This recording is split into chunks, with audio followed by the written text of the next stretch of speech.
Today we're going to install a new sway bar link on this 2012 Mazda 3. Alright, so we're going to be installing it on the passenger side. Just made a video of how to remove the old one. Made a video of how to remove the driver side one. Now we're doing the passenger side one. We'll get this component out of this box. There we have it. Now we'll take it out of the bag and install it.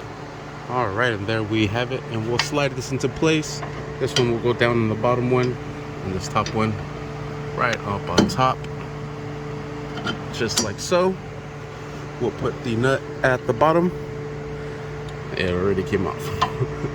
So let's put that in and put that nut down at the bottom, and then this top one we'll leave open because we got to put this little brace on there. All right, once you have that nut down at the bottom so it does not come off, we'll put in this little brace, this little bracket here, just like so, and we'll put in the nut right in front of it. We'll be using a size 17mm socket. There you go for this one here. I'm also going to be tying this down with a ratchet, so let's secure this down. All right, and if the whole stem, the bolt, starts to spin, you can use a size 17mm wrench.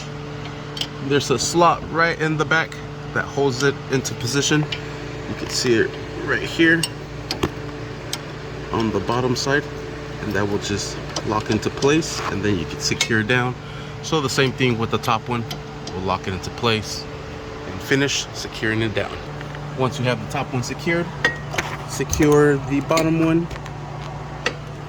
Get a better angle right there, secure that down. All right, and there it is. I had to use the wrench on this one too. On the driver's side, I did not. I guess all parts are not created equally. I guess not.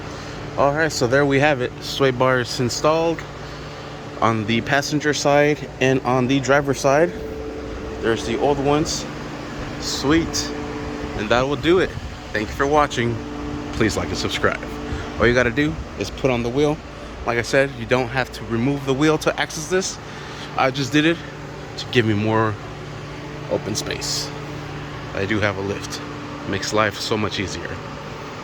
That one too. Thank you for watching.